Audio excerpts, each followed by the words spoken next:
Afternoon, everybody. Happy Friday. I thought I'd take some questions, but first, let me say a few words about the economy. This morning, we learned that our economy created over 200,000 new jobs in July. That's on top of about 300,000 new jobs in June. So we are now in a 6-month streak with at least 200,000, 9.9 million new jobs over the past 53 months. That's the longest streak of private sector job creation in our history. And as we saw on Wednesday, the economy grew at a strong pace in the spring. Companies are investing, consumers are spending, American manufacturing, energy, technology, autos, all are booming. And thanks to the decisions that we've made and the grit and resilience of the American people, we've recovered faster and come farther from the recession than almost any other advanced country on earth. So the good news is the economy clearly is getting stronger. Things are getting better. Our engines are revving a little bit louder. And the decisions that we make right now can sustain and keep that growth and momentum going. Unfortunately, there are a series of steps that we could be taking to maintain momentum and perhaps even accelerate it. There are steps that we could be taking that would result in more job growth, higher wages, higher incomes, more relief for middle-class families, help businesses compete. I've been advocating on behalf of raising the minimum wage, making it easier for working folks to pay off their student loans, fair pay, paid leave. All these policies have two things in common. All of them would help working families feel more stable and secure, and all of them so far have been blocked or ignored by Republicans in Congress. That's why my administration keeps taking whatever actions we can take on our own to help working families. Now, it's good that Congress was able to pass legislation to strengthen the VA, and I want to thank the chairman and ranking members who were involved in that. It's good that Congress was able to at least fund transportation projects for a few more months before leaving town, although it falls far short of the kind of infrastructure effort that we need that would actually accelerate the economy. But for the most part, the big ticket items, the things that would really make a difference in the lives of middle-class families, those things just are not getting done. Let's just take a recent example, immigration.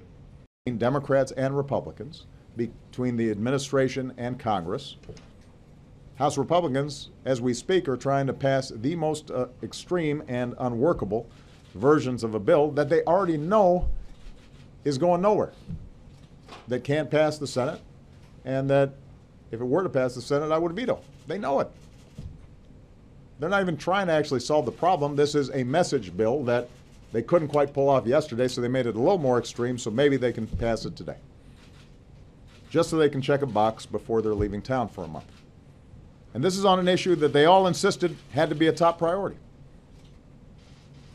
Now, our efforts administratively so far have helped to slow the tide of child migrants trying to come to our country.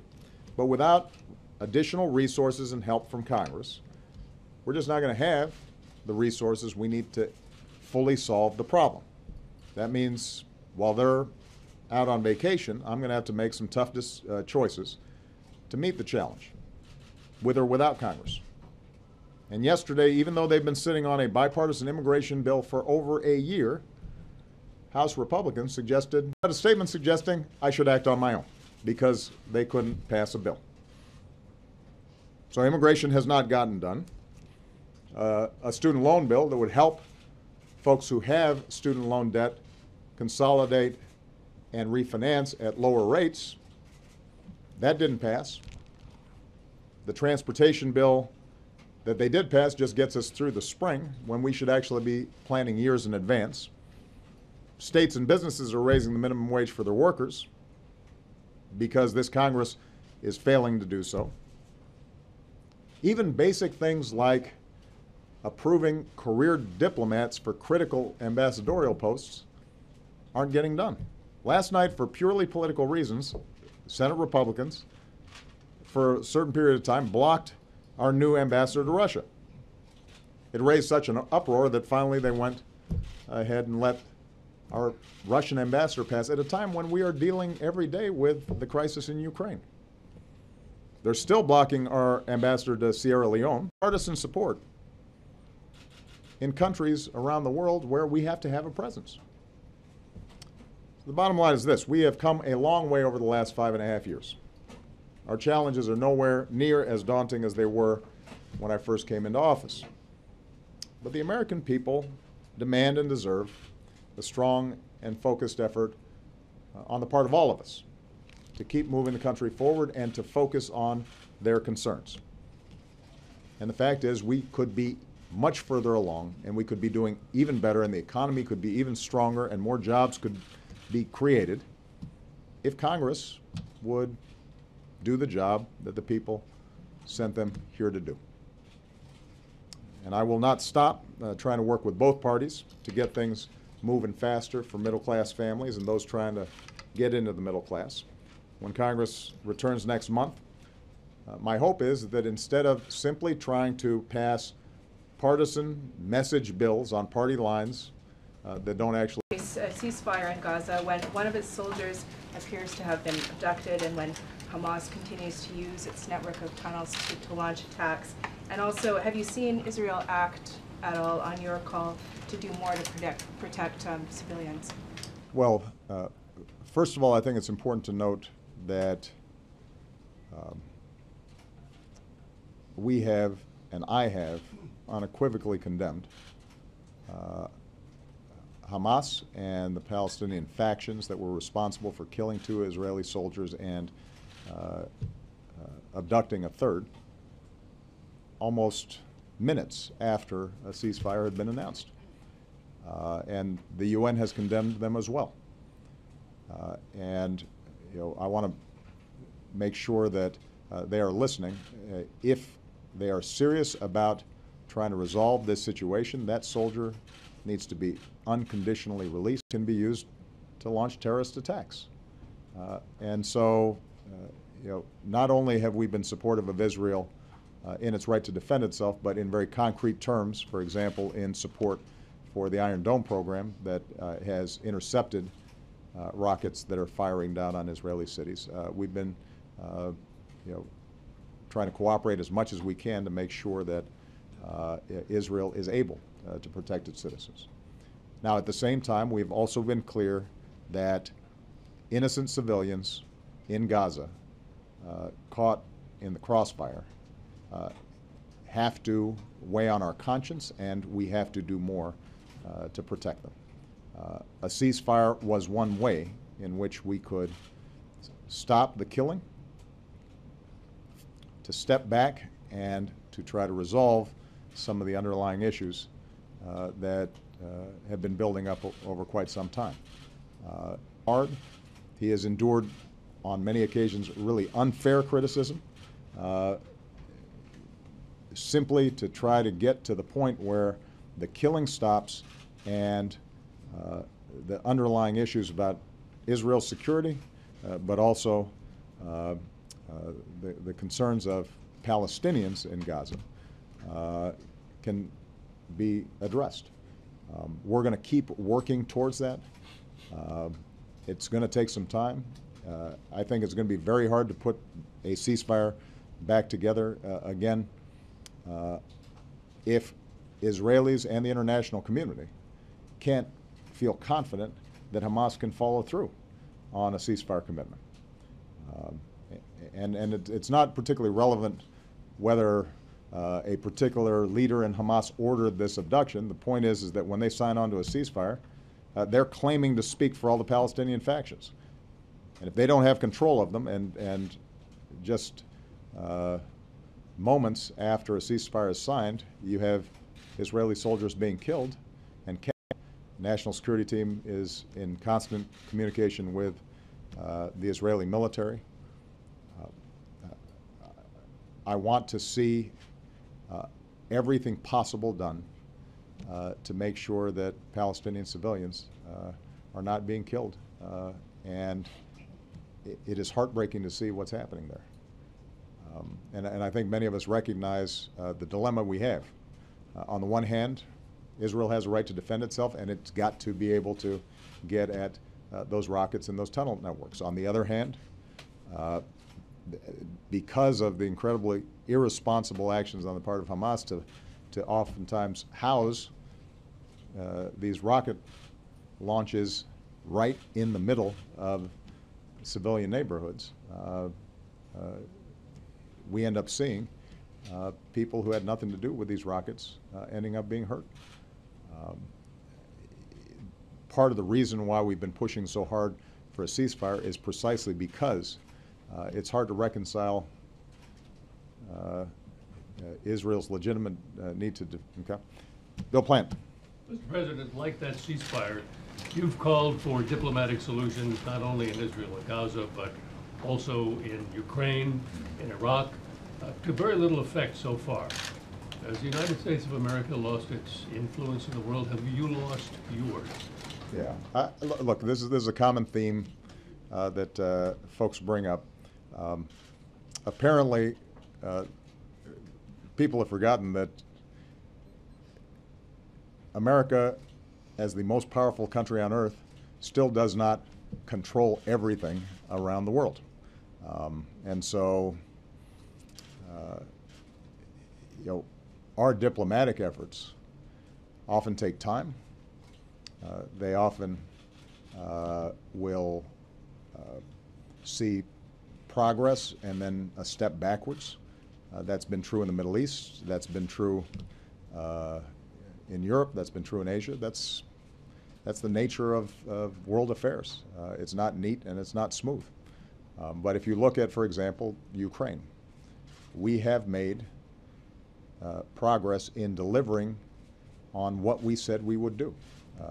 We can't control how Mr. Putin thinks. But what we can do is say to Mr. Putin, if you continue on the path of arming separatists with heavy armaments that the evidence suggests may have resulted in 300 innocent people on a jet dying, and that violates international law and undermines the integrity, territorial integrity and sovereignty of Ukraine, then you're going to face consequences that will hurt your country.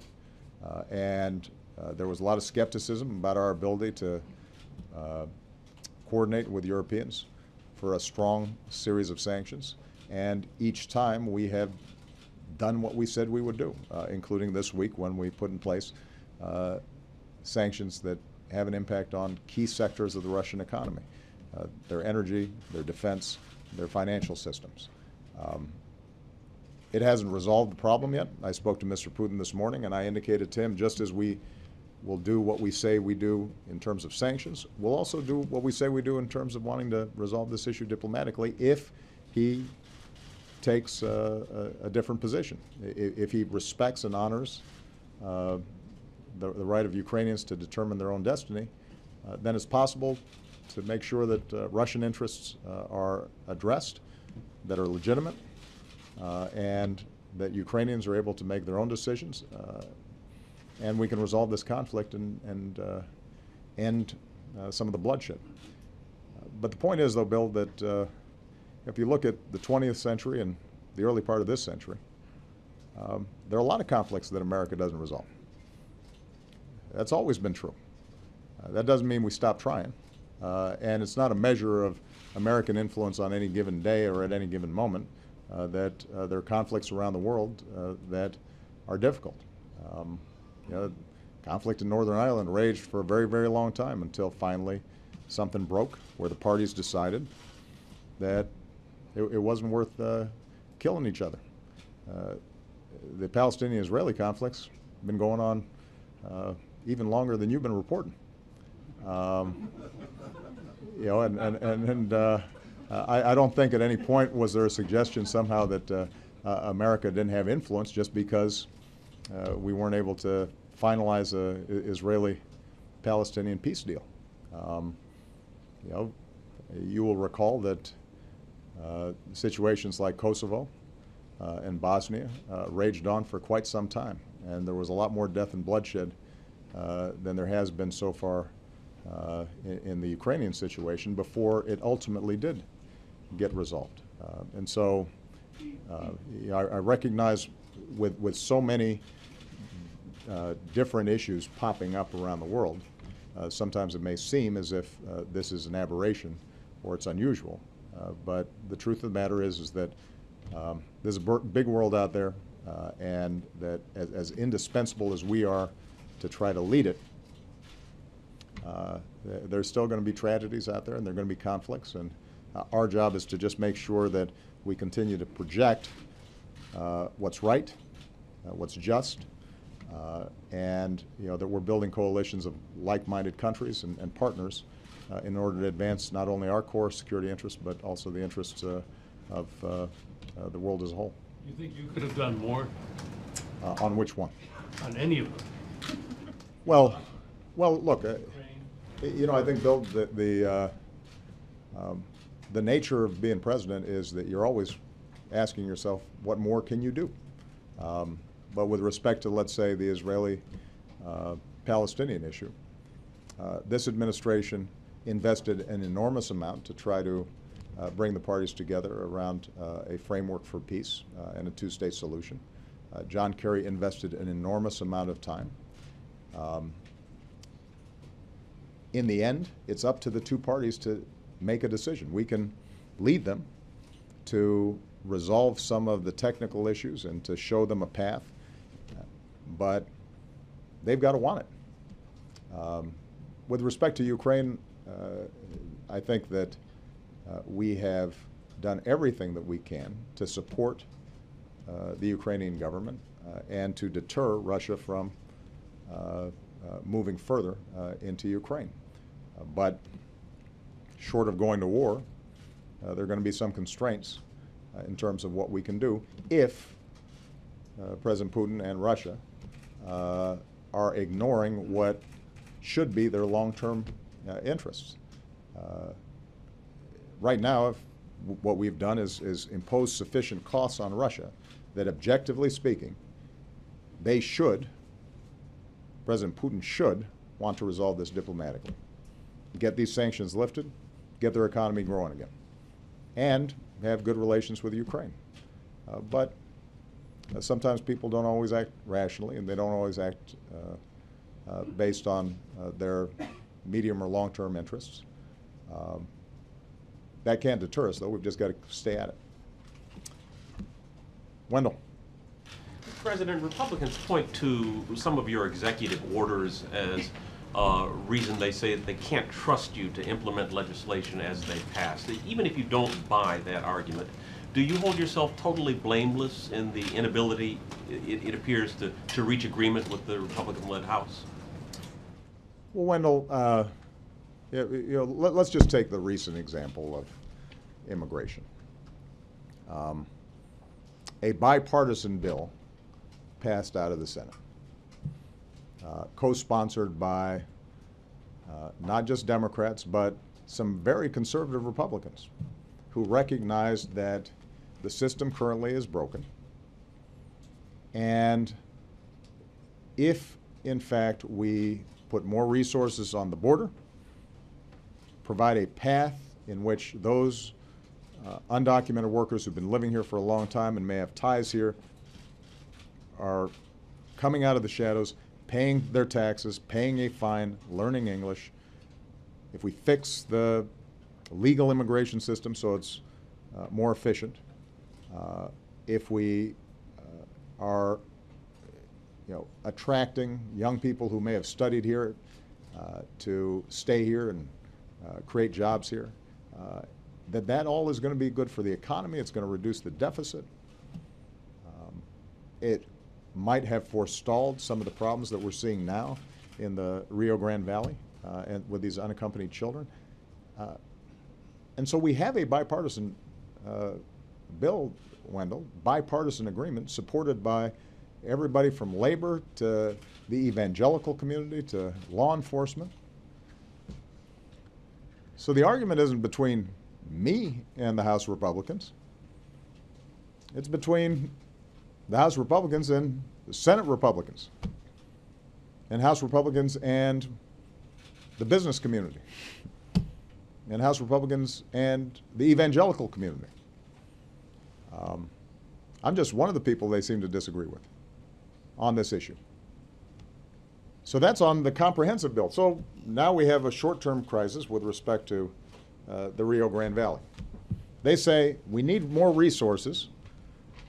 We need tougher border security in this area where these unaccompanied children are showing up. We agree.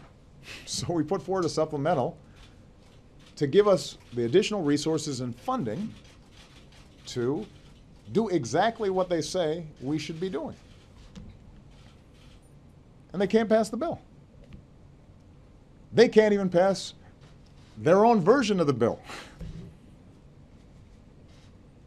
So that's not a disagreement between me and the House Republicans. That's a disagreement between the House Republicans and the House Republicans.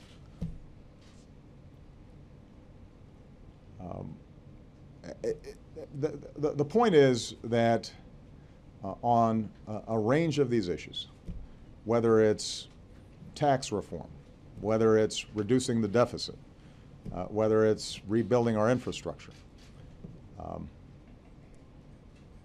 we have consistently put forward proposals that in previous years and previous administrations would not have been considered radical or left-wing. They would have been considered pretty sensible, mainstream approaches to solving problems. I'd include under that, by the way, the Affordable Care Act, but that's a whole nother conversation. And in circumstances where even basic common sense, plain vanilla legislation can't pass because House Republicans consider it somehow a compromise of their principles or giving Obama a victory, then we've got to take action. Otherwise, we're not going to be making progress on the things that the American people care about. And action on the border supplemental? Well, I'm going alone? to have to act alone because we don't have enough resources. We've already been very clear. We run out of money. And we are going to have to reallocate resources in order to just make sure that some of the basic functions that have to take place down there, whether it's making sure that these children are properly housed or making sure that we've got enough immigration judges to process their cases, that those things get done. We're going to have to reallocate some resources. But the broader point, Wendell, is that if in fact House Republicans are concerned about me acting independently of Congress, despite the fact that I've taken fewer executive actions than my Republican predecessor, or my Democratic predecessor before that, or the Republican predecessor before that, then the easiest way to solve it is pass some legislation. Get things done. On the supplemental, we agreed on 80% of the issues.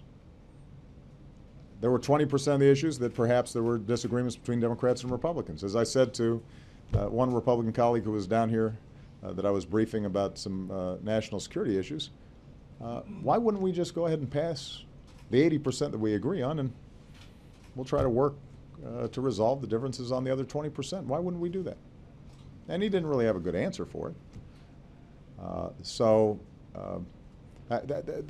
There's no doubt that I can always do better on everything, including, making additional calls to Speaker Boehner and, having more conversations with some of the House Republican leadership. But in the end, the challenge I have right now is that they are not able to act even on what they say their priorities are. And they're not able to work and compromise even with Senate Republicans on certain issues. And they consider what have been traditionally Republican-supported initiatives. They consider those as somehow a betrayal of the cause. You know, take the example of the Export-Import Bank. This is an interesting thing that's happened. I mean, this is a program in which we help to provide financing to sell American goods and products around the world. Every country does this. It's traditionally been championed by Republicans. For some reason, right now, the House Republicans have decided that we shouldn't do this,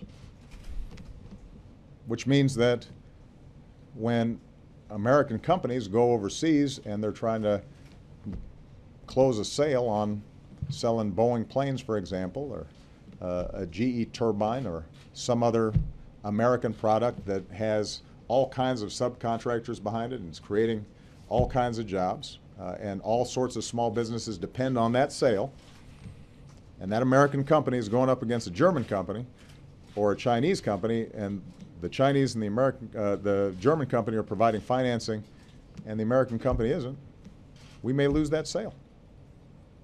Why? When did that become something that Republicans opposed? It'd be like me having a car dealership for Ford, and the Toyota dealership offers somebody financing and I don't. We will lose business and we'll lose jobs if we don't pass it. So, you know, there's some big issues where I understand why we have differences. On taxes, you know, Republicans want to maintain some corporate loopholes I think need to be closed, because I think that we should be giving tax breaks to families that are struggling with child care or trying to save for a college education. On health care, obviously, their view is that we should not be helping folks get health care, even though it's through the private marketplace. My view is that in a country as wealthy as ours, we can afford to make sure that everybody has access to affordable care. Those are legitimate policy arguments. But getting our ambassadors confirmed, these are career diplomats, not political types. Making sure that we pass legislation to strengthen our borders and put more folks down there, those shouldn't be controversial. And I think you'd be hard pressed to find an example of where I wouldn't welcome some reasonable efforts to actually get a bill passed out of Congress that I could sign. Last question, Michelle Kozinski. Thank you. You made the point that in certain difficult conflicts in the past, both sides had to reach a point where they were tired of the bloodshed. Do you think that we are actually far from that point right now? And is it realistic to try to broker a ceasefire right now when there's still tunnel operations allowed to continue? Is that going to cause a change of approach from this point forward? Well, keep in mind that the ceasefire that had been agreed to would have given Israel the capability to continue to dismantle these tunnel networks. But the Israelis can dismantle these tunnel networks without going into major population centers in Gaza. So I think the Israelis are entirely right that these tunnel networks need to be dismantled. There is a way of doing that while still reducing the bloodshed. You are right that in past conflicts, sometimes people have to feel deeply the costs. Anybody who's been watching some of these images, I'd like to think should recognize the costs. You know, you have children who are getting killed. You have women, defenseless, who are getting killed. You have Israelis whose lives are disrupted constantly and living in fear. And those are costs that are avoidable if we're able to get a ceasefire that preserves Israel's ability to defend itself and gives it the capacity to have an assurance that they're not going to be constantly threatened by rocket fire in the future, and conversely, an agreement that recognizes the Palestinians' need to be able to make a living and the average Palestinian's capacity to live a decent life. But it's hard. It's going to be hard to get there. I think that there's a lot of anger and there's a lot of despair, and that's a volatile mix. But we have to keep trying. It is, Bill asked earlier about American leadership. Part of the reason why America remains indispensable, part of the essential ingredient in American leadership, is that we're willing to plunge in and try, where other countries don't bother trying. I mean, the fact of the matter is that in all these crises that have been mentioned, there may be some tangential risks to the United States. In some cases, as in Iraq and ISIS, those are dangers that have to be addressed right now, and we have to take them very seriously. But for the most part, these are not, the rockets aren't being fired into the United States.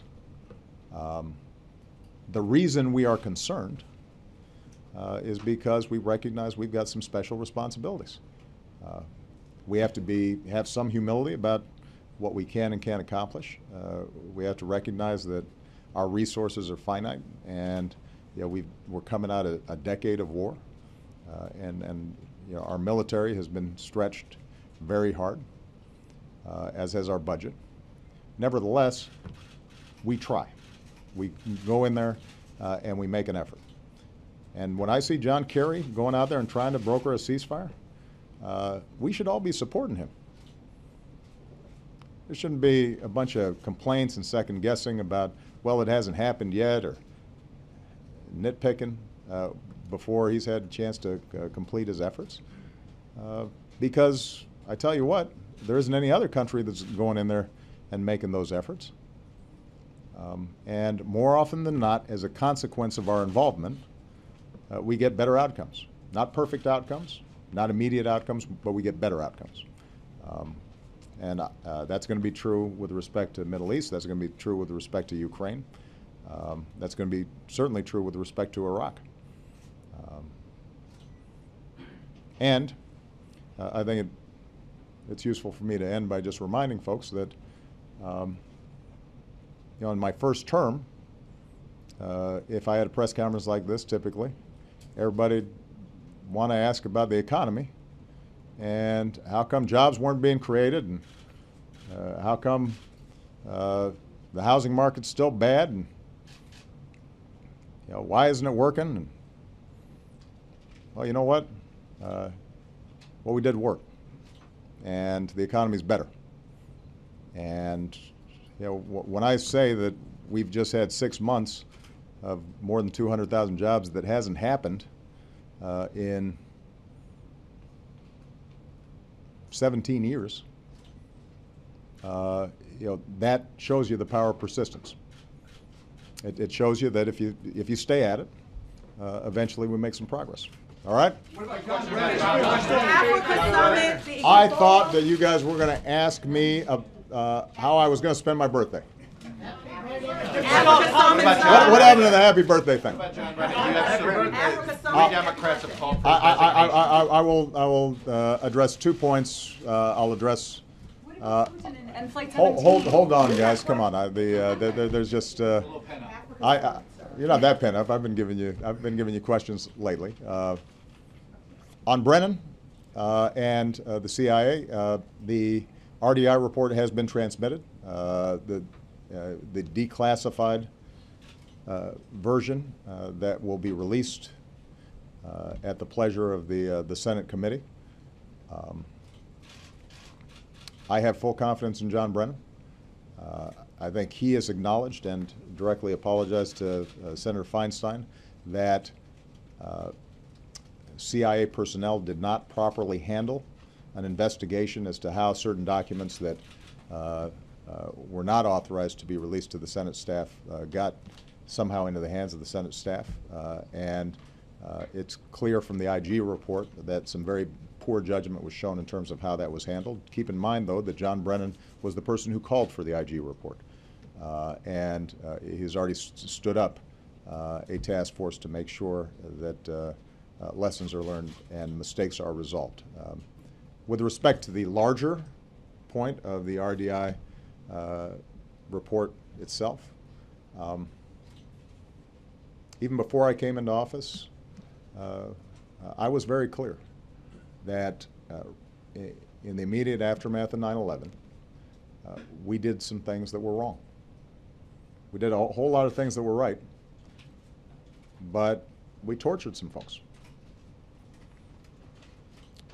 We did some things that were contrary to our values. I understand why it happened. I think it's important when we look back to recall how afraid people were after the Twin Towers fell and the Pentagon had been hit and the plane in Pennsylvania had fallen and people did not know whether more attacks were imminent. And there was enormous pressure on our law enforcement and our national security teams to try to deal with this.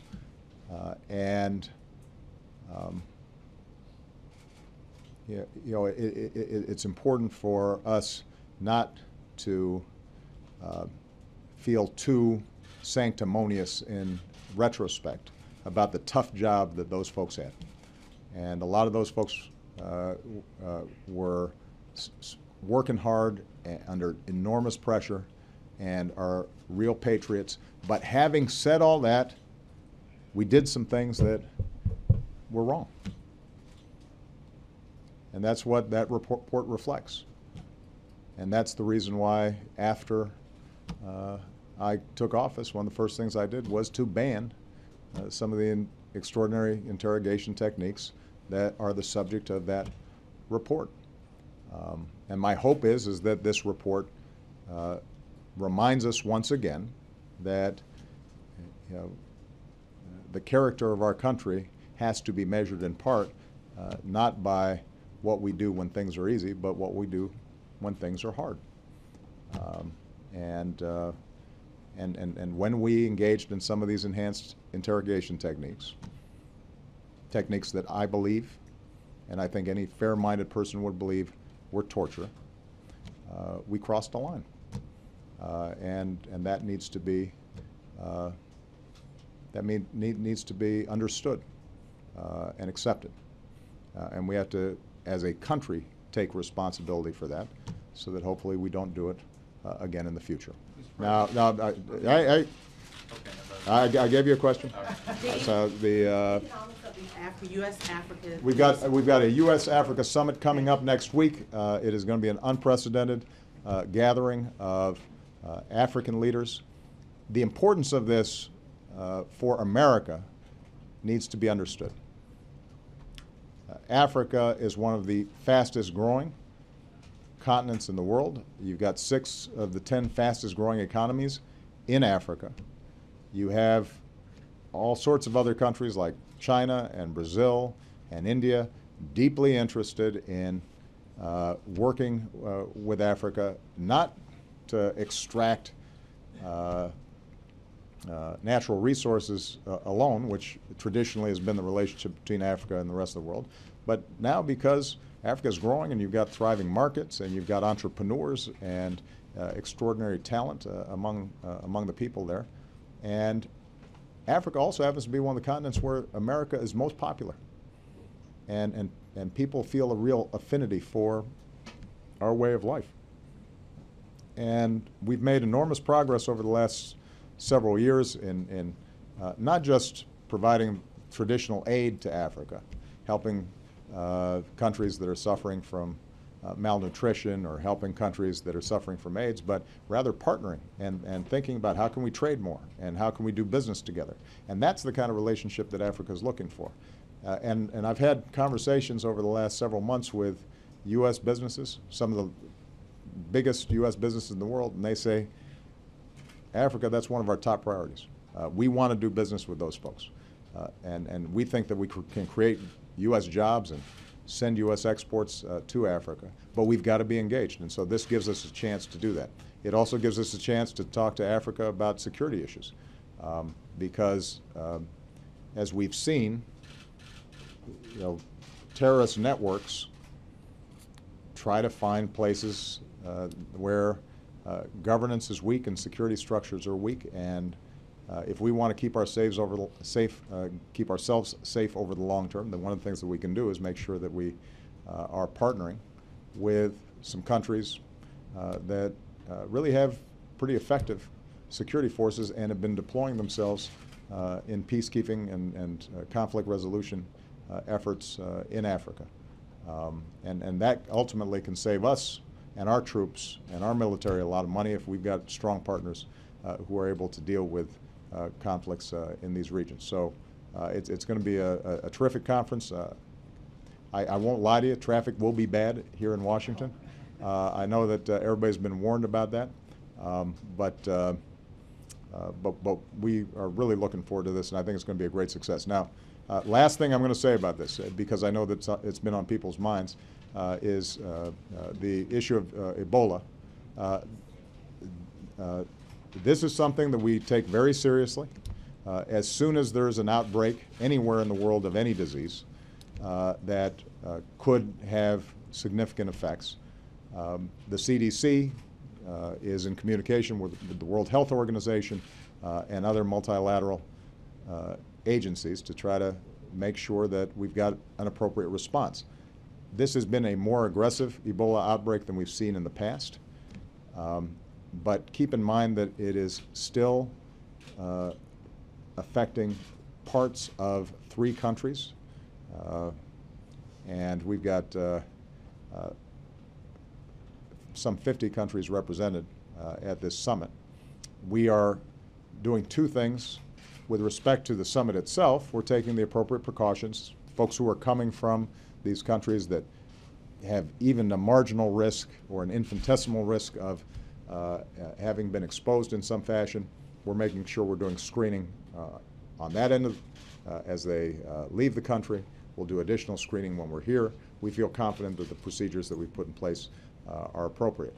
More broadly, the CDC and our various health agencies are going to be working very intently with the World Health Organization and some of our partner countries to make sure that we can surge some resources down there and organization to these countries that are pretty poor and don't have a strong public health infrastructure so that we can start containing the problem.